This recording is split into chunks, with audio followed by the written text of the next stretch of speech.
All right, so I'm going to get started then. My name is Diana Robles, and I am a faculty full-time lecturer in the Department of Child and Adolescent Studies. And I usually teach classes relating to future teachers, counselors, social workers, et cetera. Anybody who's going to work with young adults. I have had several students who are going into higher ed.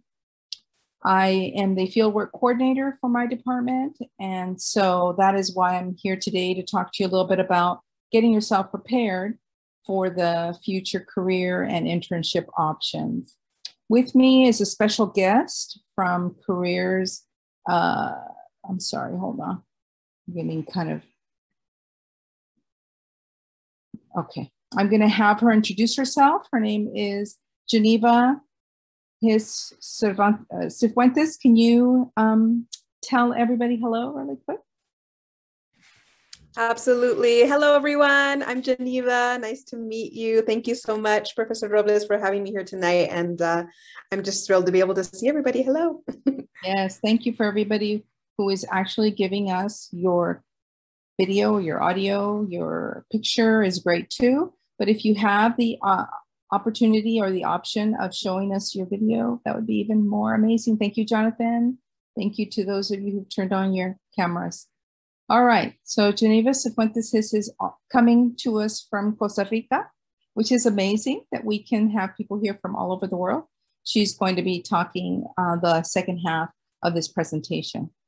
I recently got Invisalign, so I'm going to blame all of my just intonation and sounding like I know what I'm talking about to that, okay? So I'm just going to say it right up front. All right, let's get started. I'm going to share my screen with you, and we have a short little PowerPoint.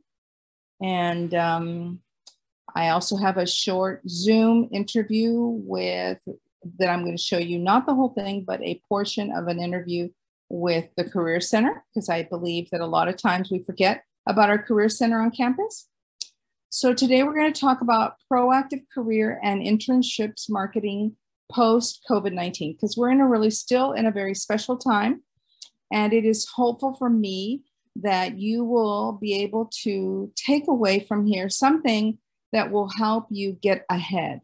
And we're all super busy. We're all, in the midst of our, fall semester, and we're nearing the end, and we're really stressing about everything we need to do. So this may not be the first thing on your list, but I hope that you will take a moment and look at everything that we're going to give you today, including Geneva's beautiful information she's going to share with us on her program called People of Color's Career, which is actually an organization. And we're going to give you an opportunity to maybe look at that further and sign up. Okay, so what is in the plan for you? A lot of people go into an internship opportunity to really find out what they want to do in the future. And the first thing that we gain from that is experiential learning, which is based on learning theory. If you're not familiar, it means that for learning to happen, there must be active participation in the process by the learner, which is you. And this is what I hope that you would get if you did an internship. And many of you are already doing internships, and many of you are already in the field, right? And some of you have volunteered in the past. Maybe you're thinking about volunteering again. Hopefully your programs are placing you in the field. I know that there's a variety of departments that are not doing any field placements yet. So that was why Luisa asked me to speak about this, because I want you to still be able to get experience, even if it's virtually or remotely. And also, if you're currently working in a different field from what you plan to go into, it is also really good to do an inventory of what you already know you have and already know that you can do, so that you can market yourself for when you do get your degree. So that's what you get in the field. And that is what volunteering will also garnish you, is that additional info to add to your resume and add to your portfolio. I'm going to talk about portfolios in a moment. Employee development is what the employer gets, the future employer gets from having you at their sites, right? They get to see what it would be like to have someone like you from Cal State Fullerton And also they have the opportunity to try you out and see what that can look like. And if we have more subsets of what you're going to gain from here, it would be personal development, which allows you to look at multiple viewpoints, allows you to learn how to communicate clearly, problem solve, and work in teams, and seek out volunteer opportunities, both virtual and in person. So personal development in the field, whether you're volunteering or interning or seeking a job, it is all about what you're going to be gaining for the future. And it's also going to give you an idea of what you think of that field.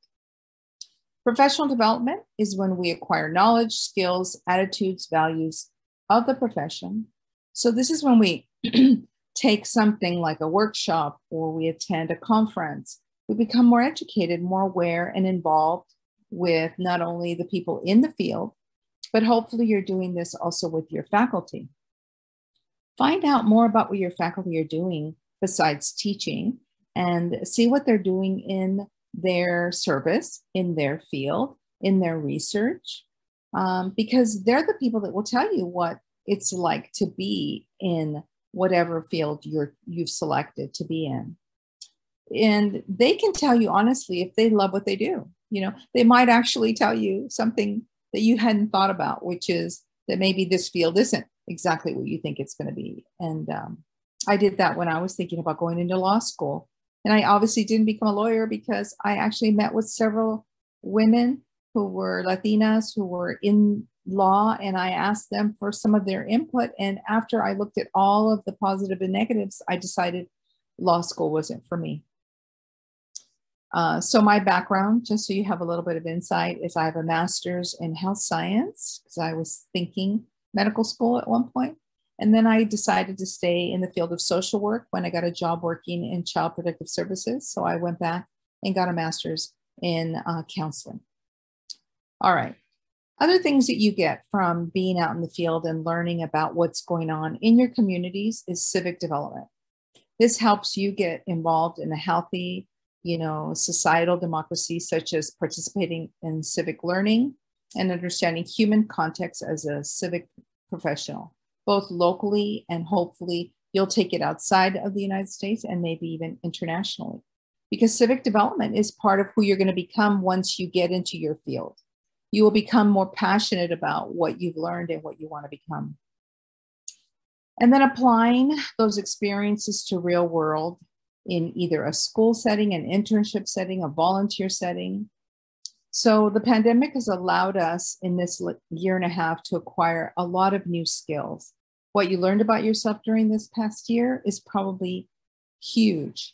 And I wish that we had the time and I could hear what all of you have felt is the biggest priority of what you've learned. But in the chat, just write down a couple of things that you found out about yourself. Like, what did you find out about yourself that you didn't know during this pandemic? Maybe you learned a little bit about patience. Maybe you learned a little bit about technology. Maybe you now realize that you can public speak a lot more, easily. Perhaps you have acquired a sense of organization you didn't have before. Maybe you have an appreciation now for your home, right? And your family. So say something about what you learned over this last year really quick in the chat. I think that's nice for everybody to see and share with each other. And then market your new skills, because now that you're a remote learner and you've become more involved with how remote learning happens and your participation of the virtual world, you've become more of an educator yourself. You probably have acquired a relationship with your educators that are different. You're maybe a little bit more inclined to have a mentor or be involved in mentoring. Maybe you're better at troubleshooting, right? Because of technology. I know I have, and I was not one of those that knew Zoom at all, but I did teach online, but it was a big shift. All right, positioning yourself. So what should you be doing right now? So a lot of students ask this question pretty regularly. And one of the most important things is to learn about what you could get currently with your faculty. Because a lot of the faculty that you have contact with are doing a lot of amazing things virtually as well as in person, and doing things now that could help you to grow. They can become your future references, letters of recommendation, etc. So get involved with your faculty and find out what they're doing. Stay engaged. We're going to view a really quick little, like 3-4 minute interview I had with the career specialist from the Career Center, Elizabeth Bobadilla, and I'm going to show that in just a moment. She's going to talk a little bit to us about how virtual, remote, or hybrid volunteering and interning, how it's viewed by employers. And then we're going to go into these other points when I come back from showing you that. So let me switch my screen real quick to the interview and then take us to a small part of the interviews. It's a long interview and it was really geared towards a class that I taught. But I think when you hear the part that I'm going to have you listen to, you're going to really get some good insight on what Elizabeth's expertise is. So let me take it ahead to there. And then I'm going to turn it on for us to hear her knowledge. This is Elizabeth Bobadilla from the Career Center. Yes, I am. I say yes. Right now, many of my... Hold on, I'll go just a little bit past that. Good points. Is LinkedIn important for me? I would say yes. I am. I say yes. Right now, many of my appointments that I've had with students, I can't emphasize the importance of using LinkedIn because, you know, we're all home. So again, it's a great way to really look at networking with people, creating your network. I've been encouraging students during career exploration appointments of like, find Titans, find Titan alum, you know, and reach out to them, you know, and ask them questions about how they got to where they're at. Because, you know, they're going to be able to share information, you know, with you and give you tips and strategies. Who knows, maybe you find a mentor, you know, through someone you found on LinkedIn.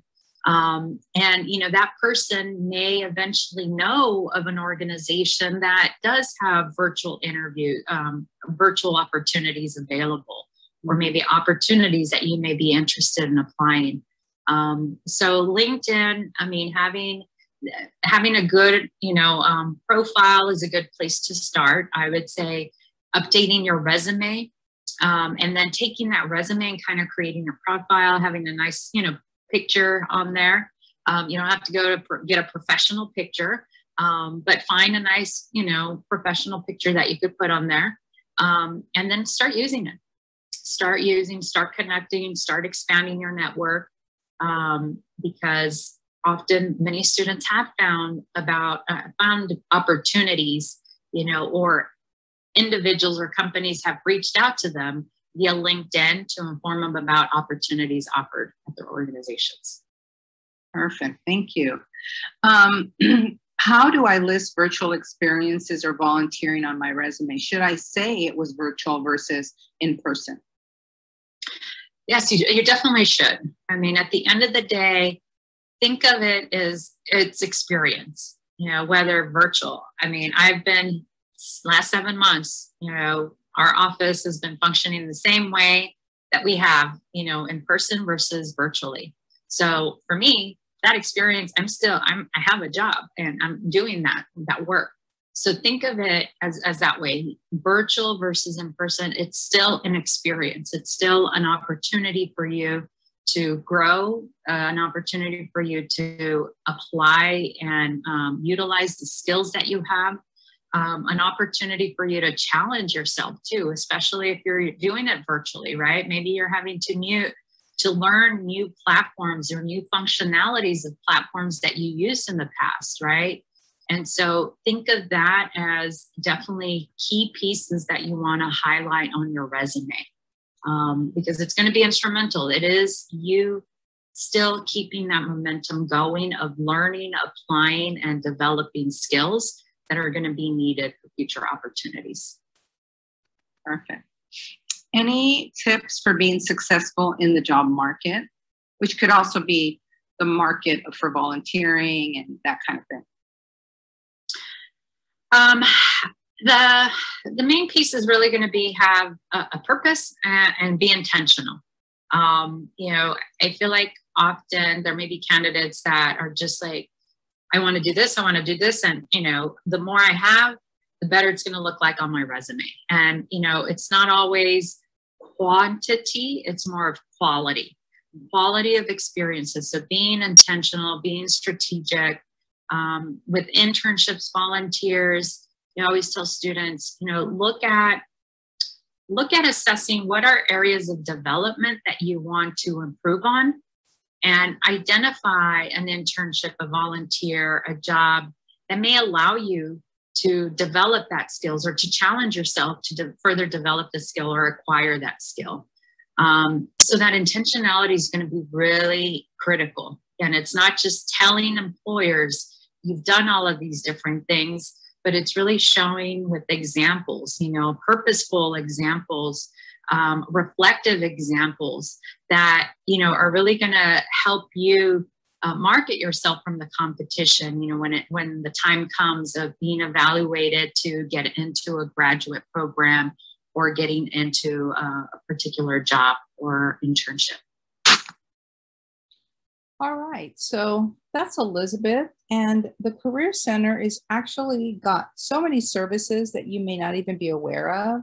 So here is the Career Center website, and I just wanted to remind you that they still have everything virtual and everything's available online as well as in person now. So I encourage you to look at it. You can come in and you can actually meet one-on-one with somebody like Elizabeth, and Elizabeth covers the Health and Human Development College of Health and Human Development majors, but you can go and see who your specialist is based on your major. They do these mock interviews that you can have recorded ahead of time and sort of get some feedback on your interviewing skills. They have resume and cover letter support. And a lot of you have already done this because you've done it undergrad and grad, but I would start thinking about how you should reshape or how you should start looking ahead to what a CV would look like, a curriculum vitae, which is what's happening after grad school that you need to start thinking about developing. There's a lot of options on what you can do through the Career Center, including workshops and information sessions. I encourage you to keep thinking about this as time permits. Like when you have that break, this is the place to start looking, and schedule yourself an appointment because it may be 2 months down the line that they give you an appointment. And so get yourself in there before you start putting your resume in the world, right? All right, let me finish up and then have Geneva give you a little bit of a tour of her services. Okay, so how is in-person interning happening now? Well, a lot of places are accepting students, but they have their protocol, and a lot of them are asking that you mask or that you come vaccinated or that you have flexibility of like some things may be in person, some might be online, so it could be more of a hybrid style. Be creative. Think of things you can do. If you're more comfortable doing things virtually, then think of things that you can do for an organization virtually so that they could hear from you that you have these skills and that you're willing to do that with them, but maybe you're more likely to want to do it if you could be virtual. Stay informed on what they're doing in your field in terms of vaccine requirements and why get a vaccine, why get a booster, all those extra things that maybe you haven't thought about yet or that you're not yet in the field to think about it. So in my field, a lot of students are going back into the schools to help with students. And some schools are only allowing them if they're vaccinated, and some other schools are not doing that. And so it just really depends on where you're going to be in the field. LinkedIn, we already heard from what Elizabeth said, it's an absolute, and LinkedIn is actually probably your first step in getting yourself out there, whether it's an internship or a volunteer situation or applying for jobs. And then networking and connecting prior to graduation, so important. In fact, what you're going to hear from Geneva is that you need to start now. You need to start getting out there and seeing what some of those possibilities are for you. All right, so the last thing I'm going to talk about, and I have about 4 or 5 minutes, is your portfolio. So a portfolio now, the way it looks, it's all electronic. And back in the day, I had everything in a folder, a file folder, and that's not the case anymore. You have everything electronic. It is a resume, and it could be all your personal information as well. It could be a career summary. I think you should take a moment and develop some goals that you would like to, sort of share with the world about what you envision yourself getting in the next year, 5 years, 10 years. Your goals are really important. It's kind of like having a business goal, but it's more of a personal, career goal. Your resume should definitely be updated, short and sweet right now, maybe a page or two. And like I said, you're moving into that next stage of maybe a CV.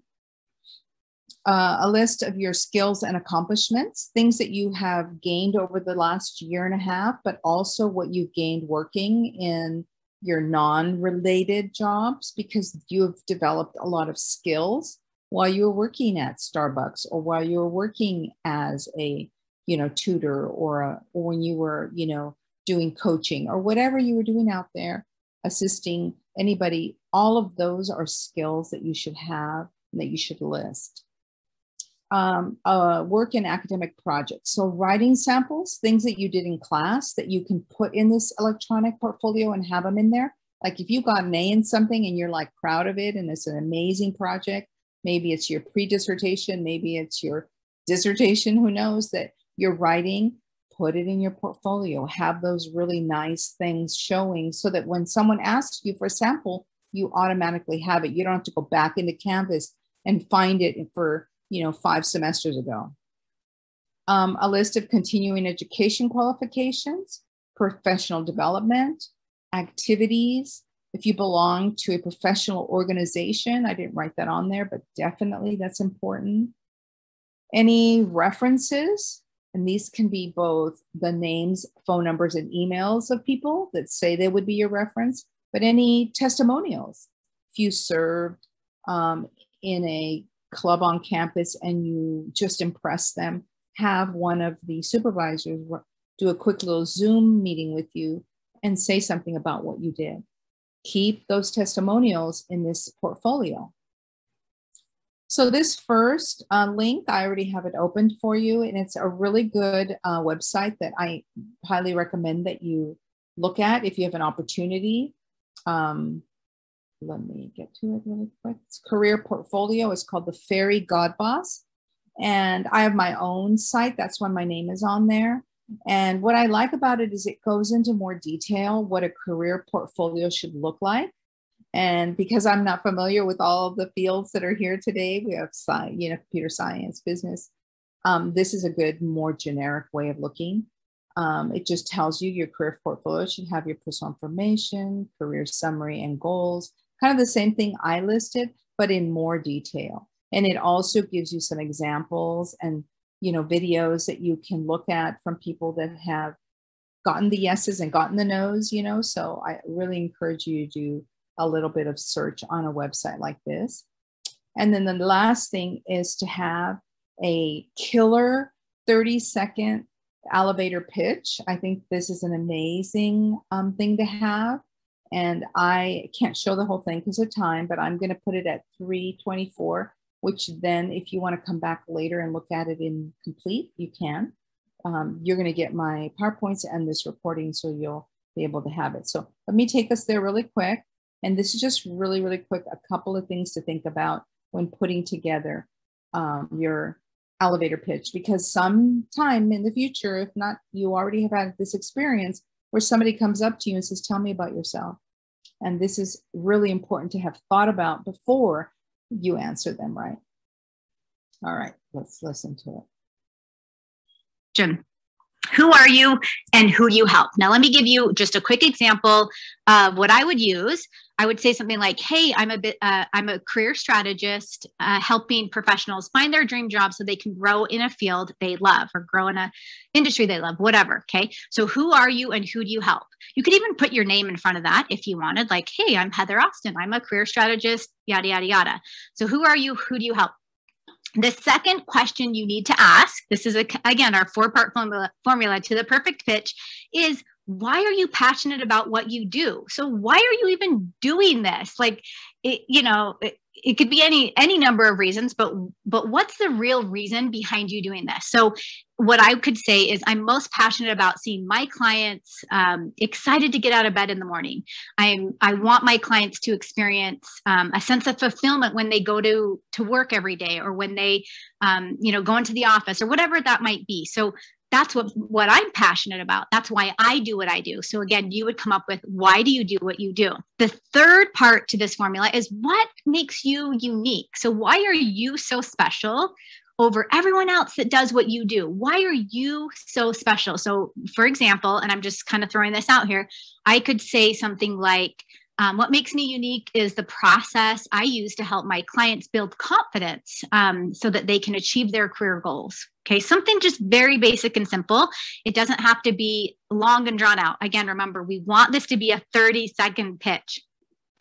And then, of course, the last part to the formula is, how does the current opportunity relate to your goals and aspirations? So how does whoever you're talking to, or whatever opportunity you're thinking of, how does it relate to your current goals and aspirations? And let me just kind of give you an example of how I could say this. Like, let's say I'm meeting with another business owner, and, I could say something like, I'm thrilled to learn that your company's vision of providing award-winning career guidance aligns perfectly with my goals and aspirations as a business owner. Okay. Super simple, super basic. I'm not going to get all fluffy with my words. I'm going to practice this over and over and over. I've told you guys I've practiced before. I'm over 30 seconds, but I need to work on getting it down so that when I do meet someone, I'm not like talking their ear off. Okay. And it's, again, designed to do a two-sided conversation. Now, I know that's a lot to digest. Okay. She's got her 31-second pitch at the end, and you can look at it if you'd like. You can see it's how to create a killer 30-second elevator pitch. I just wanted to end with the fact that you have to be on your toes. If this is your first year or your last year, you have to be ready. You have to pretend that everything that you're doing is going to lead you to where you're going to be in a career.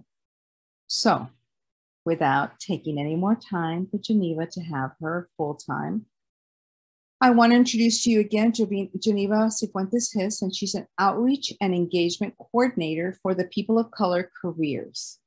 Now, people of color, just so that we all know who is who, right? People of color in our thought, and Geneva probably can tell you more, would be somebody who doesn't view themselves necessarily as white mainstream, who has other ethnic backgrounds and a mixture, or anybody who is underrepresented, really. So I'll let Geneva take it from here. And then if you have any questions, I'll be looking at the chat, okay? So Geneva, let me stop sharing, and then you can share your screen if you'd like, or what would you like to do? Wonderful. Okay. Yes, I'd love to share screen whenever. All right, let me stop. Whenever I can. Yes. Go right ahead and do it now. Okay. And maybe actually before I do that, can everyone see me okay? Yes. Okay, wonderful. Well, good evening, everyone. And thank you again, Professor Robles, for having me with you all tonight. And first, I just want to congratulate you all and just encourage you. Like, it's so exciting that you all are pursuing all these wonderful different degrees and all these different fields, and the world needs you, and very soon you'll be out there each in your own fields doing your thing. So I wanted to share with you that what I'm about to talk about tonight, of course, People of Color Careers in the name obviously is about diversity, equity, and inclusion, and really removing the barriers that have led to the realities that we have today, in which primarily Black and Latinx and Indigenous and other people of color are very much underrepresented across the country, particularly when it comes to positions of leadership and management in the C-suite. So although I'll be speaking to that issue, I'll also be sharing just some kind of universal tips and concepts that will be helpful and useful for all of you, including our white allies in the room as well. And as you're listening, I also just thank you all, and particularly for our white allies, please stay with us and stay tuned in. And if you can, share this information with other, students of color and people of color that you know in your networks, because we're looking to make some real change here. So now I will share screen. Okay. Oh, it says I'm disabled participant screen sharing. So if you don't mind enabling my screen share, then I can share my screen a bit. We'll get there. Oh, thank you. Okay, perfect. All right. Okay, so this is People of Color Careers. Again, I think I mentioned before, my name is Geneva Cifuentes Hiss, and I work for People of Color Careers. So this is a Black woman owned and run technology and a platform that my jefa, my boss, Sharon Smith-Akinsanya, has created from the ground up. And really where this is born out of is just taking a hard look at the reality of our country today, and the fact that professionals of color are severely underrepresented as you move up in the levels across sectors, including, corporate America, including nonprofits, including government, and so forth. And so we know that there's change that needs to be had, and this platform was created in order to make that change. So first, I want to start with a concept that I'm sure you've all heard before, which is that your network is your net worth, right? And so we've been talking a lot tonight about networking and how vital it is. And just like Professor Robles said, please, one of the biggest mistakes is to wait until you graduate to start networking, right? And to start job searching. Like really that's a process. It takes time to build relationships, and it's important to start today or yesterday, right? As soon as you can, get started reaching out and building relationships. So part of why this platform was built is because we looked at the facts, and some recent studies that have come out show that if you are white in America, there's a 75% chance that you actually don't have any people of color in your close personal networks. And that's particularly true for white people and knowing Black and Latinx people in their lives. And so then we look at the recruiters for different organizations, governments, nonprofits across the country, and the majority of recruiters are white. And so then we add one more piece of this puzzle, which is the fact that referrals are one of the most important and common ways that recruiters find and hire professionals for the roles they're looking to fill. And what that means for you and for us is that as people who are seeking jobs, right? It's so vital that we know recruiters. So take a minute, if you will, and think about how many recruiters do you know at different organizations, at a government, at whatever type of whether it's nonprofit, whatever sector you're in and field you're in. How many recruiters do you know personally within that field that could potentially hire you? Just take a minute, maybe write that number down. And if you feel confident, you'd like to just share it on the chat. Would be really interesting to see where everybody's at. And that is a key part. So no matter who you are, it's really important that you, not only that they know you and you know them, but that you have a relationship built, so that when a role opens up that might be the perfect role for you, you'll be top of mind for them. And I talk to recruiters every day in my work across the country at different organizations. And I have to tell you, it's actually a really good time to be a job seeker right now, because recruiters are at their wits' end right now. They're telling me every day they're searching, they're looking for talent. And because of the Great Resignation and other factors that are going on right now, they really are looking for you. But the important thing is you have to be visible to them. So in addition to LinkedIn and Indeed and the other sites that are out there, I also want to share with you about peopleofcolorcareers.com. So this is the place where recruiters across the country at all different organizations and types. So I'm really happy to hear all the different degrees that you are all getting, your graduate degrees, because there's all types of roles represented here.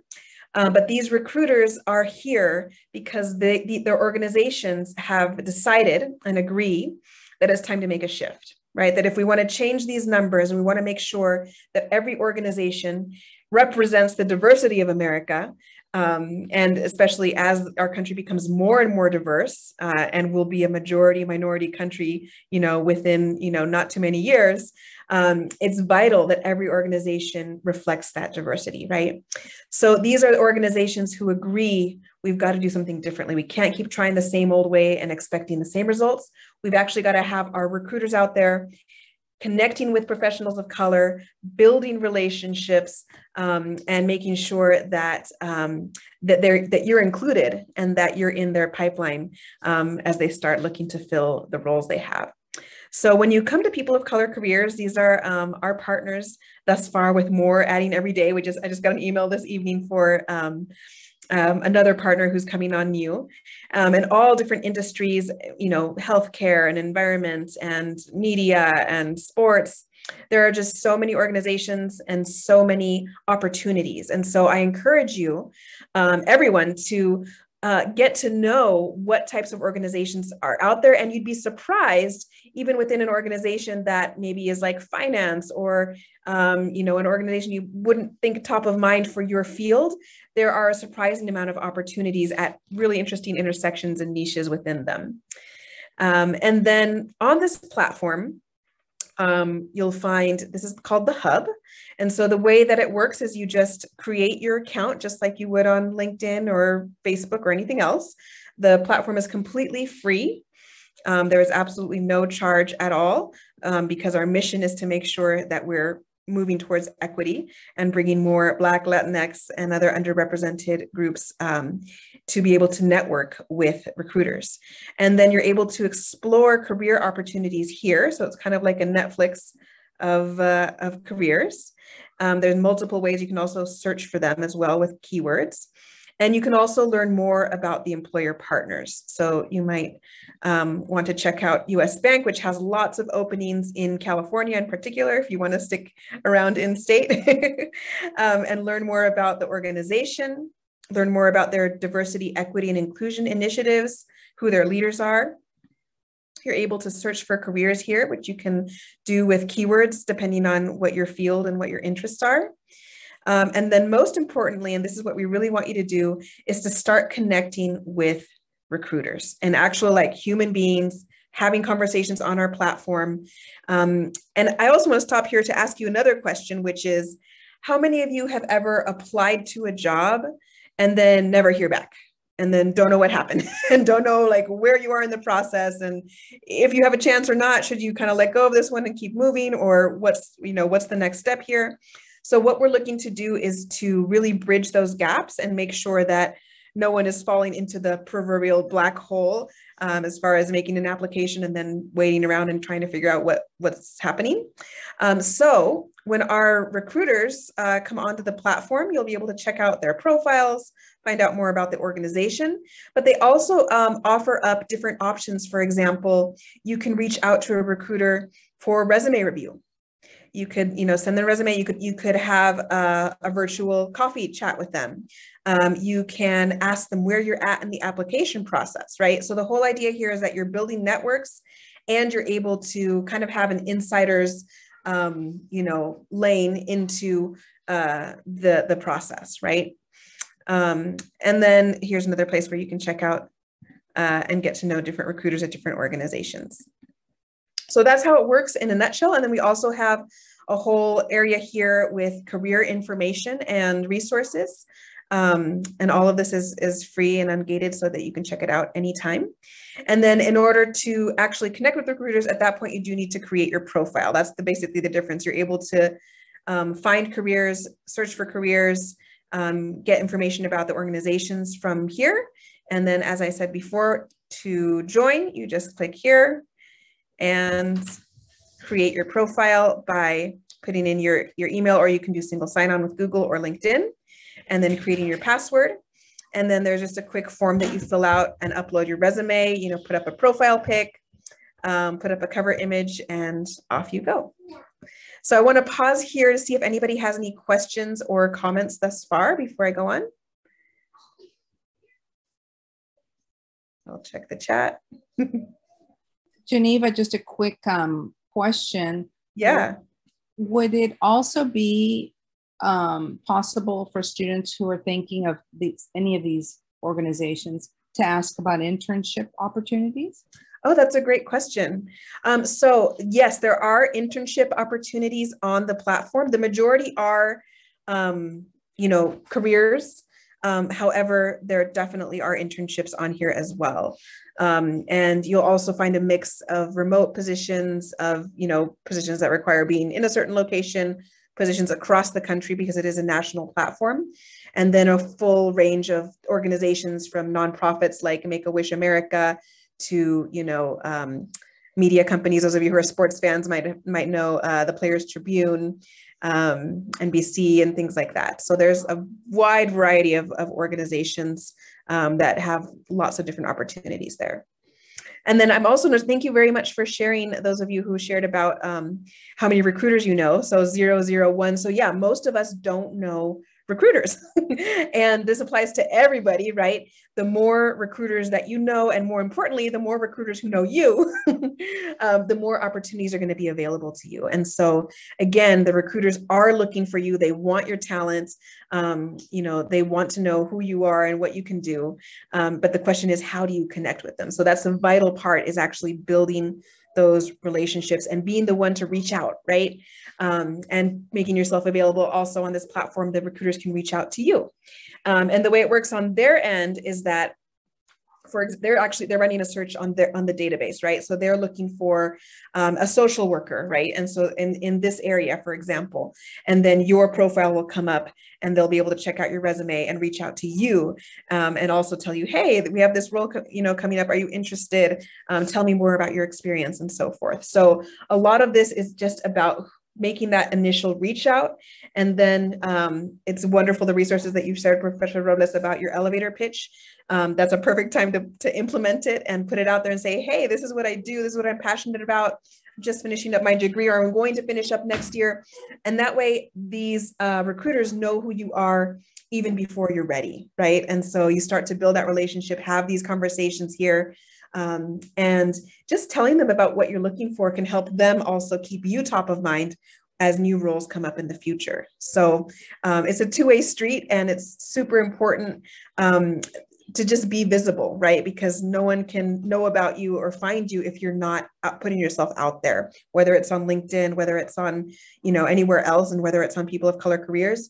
The first step is just making yourself visible and making sure your resume is searchable, because now more than ever, we're using AI to start to scan and search for those keywords that you have. So that's another tip, again, that goes for any platform, but more and more that's what's happening. And so making sure, like Professor Robles was saying, that your resume is on point, that you've got those keywords in there that are going to be picked up by the AI as they're searching for you, and to really visualize. I think a great way to place is visualize what you want. What would be your dream career? What would be your ideal position? What type of organization are you interested in? What type of skills do you want to use and develop? What type of work culture are you looking for? And when it comes to professionals of color, we want to know, what are your DEI initiatives? What is the inclusion like? Asking questions like, what are your employee resource groups like? What is the company's vision? Can you see, professionals moving up into management and leadership and C-suite positions who are representing, the diversity of America? And can we see ourselves having those pathways and those programs and those avenues towards equity? So those are all really important questions that you also want to ask when you do get to that interview stage. And as you are researching and deciding which organizations you're going to apply to, having those questions in mind, like, is this a place where I can flourish? Is this a place that's going to have resources and ERGs and leaders who are committed to diversity, equity, and inclusion? And this goes for everybody, including our white allies, that organizations that are more diverse, equitable, and inclusive are organizations that are more successful and also just more enjoyable to be at, right? The more diversity we have in the room, the more creative we are as a team, the more we learn from each other, and the more opportunities we have to serve in our field in a way that is most impactful and reflecting, the population of our country and of the world. Geneva, there's a comment in the great. chat. Recruiting has turned more into a sales job. So it does make it difficult to see them as valuable. Just as with jobs that you never hear back from, the same has become very true with recruiting as well. Yes, absolutely, Jonathan. Yeah, thank you for sharing that. So that's a great point, and it's a part of what we're talking about in the shift. And actually, it's part of my work that I do every day is training recruiters. And it really is like a mind shift. And we're asking them to shift away from what you're referring to here, which I completely agree with that salesy kind of, a whole another thing towards, and it's very impersonal and transactional, right? Like if anyone has had an interaction with a recruiter lately, and we saw it on our own platform, we still see it and we're working on it. We realized that recruiters were doing that. It was like a cookie cutter thing, very transactional, very much like, are you a fit for this role? If you're not, then goodbye, see ya. What we're doing is actually putting them through a training program to move toward a human-centered approach that is about actually building a relationship and investing time and getting to know people and broadening and diversifying their networks versus just trying to, as they say often, is just fill a role, right, or get someone into that seat. So that's a part of what we're trying to do here is really change the way recruiting is done. And the amazing part is that our partners, those organizations that you see on our platform are here because they agree with that and because their leadership is putting the time and the support behind these recruiters to change the way they do recruiting, to take their time and actually build the relationships. So I completely agree with you. And that's part of what we're striving to solve here and to improve here. So thank you for that question. It was awesome. Any other questions? Anything else you'd like me to cover or show you? I had one more quick question, if I could. Yeah. One of the big things that always happens is if I'm speaking with somebody that's, interested in hiring someone, kind of like right away, I want to know what their salary range is. And the reason for that is I feel like, especially on LinkedIn, you just get, hit with so many requests, and then you find out like they're not paying anything. Like you can make more at McDonald's. Why would you even? Yeah. So is there a better way to kind of take that, like ask that right up front and say, hey, do you have any recommendations for that? I wholeheartedly agree with you. And isn't it ridiculous? I just saw a meme or something the other day on social media that said, like, we're looking for someone very detail oriented. And then they responded, how much is the salary range? And they're like, not those details, right? So I completely agree with you. It's something that we have encountered as well. And we're pushing really hard to change that as well. And we're asking for transparency. We think, why are we wasting each other's time, right? Like, be transparent with your salary range, please.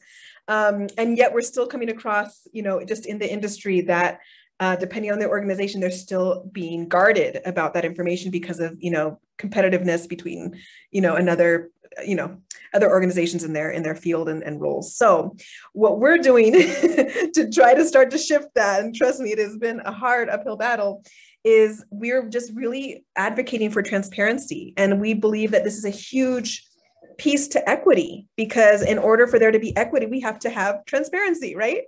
And so the way that we're doing it, we do have what we call hot careers, which are careers that are leadership level, that have a team behind them, that are positions of influence, that would be really important to bring professionals of color into, because they're so lacking in those spaces and in those seats. And for those hot careers, in order to be, the little one really wants to hop on the conversation. She does. You do want to be a part of the conversation. So what we're doing is we're requiring salary range in order to promote and boost those careers.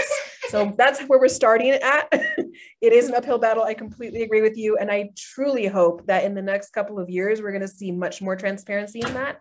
And I honestly believe it will be very good for equity, and it will also be very good for just not wasting each other's time as we move forward. So my agreement again. Yes. Jonathan, it's so interesting, that like, for example, in the fields that my students go into, teaching or counseling or social work, all salaries ranges, and they tell you exactly what to expect. I wish that in the business sector, it was like that as well. And I think that there has to be a move towards that, because if public servants are given that opportunity and you pick and choose based on that, if you go to a nonprofit, same thing. So I think that has to be a shift at some point. Absolutely. Yeah. And you're right. At this point, for example, you know, government jobs and so forth, you'll see more transparency, you know, legally there. Yeah. And I think also another piece to this is, again, the ball is in our court as professionals right now.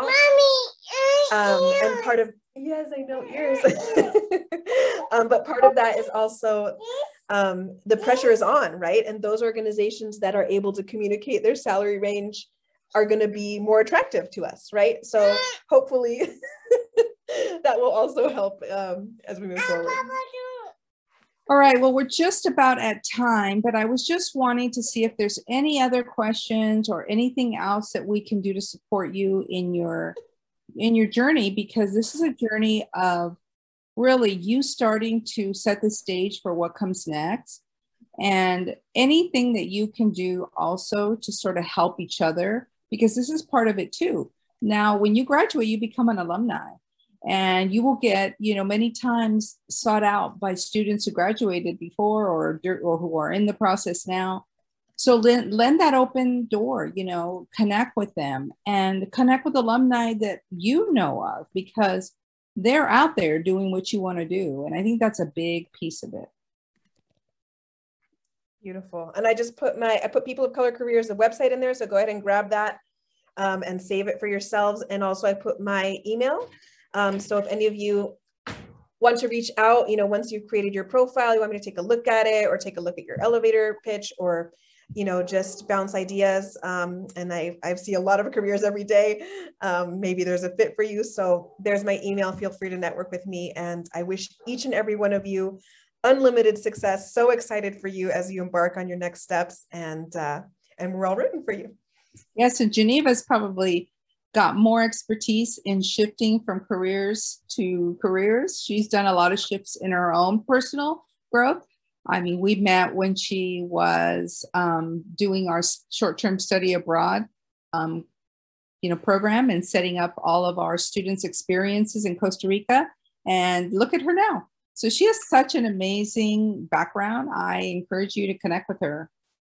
Thank you. Thank you so much. Yeah, that's true. I had a huge pivot from receiving amazing students like yourselves in Costa Rica as a study abroad director and collaborating with Professor Robles for many years, doing service learning, partnering with amazing nonprofits and organizations here in Costa Rica and bringing groups down.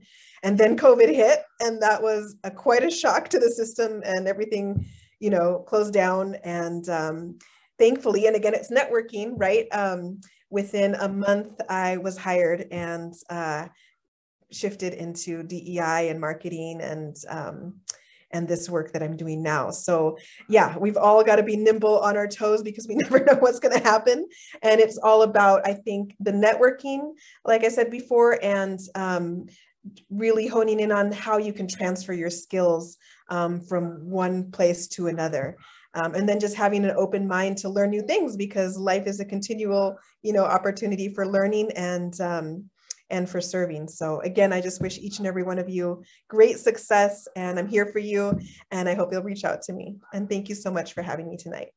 Thank you for being here, Geneva. So everybody, have a great evening. Thank you again for being here, for joining us, for your great comments. And I love that people started sharing that during COVID, they learned about themselves, that they have a lot more patience and a lot more skills, not to take things for granted, feeling like health is wealth. I mean, there's some amazing comments. I appreciate that.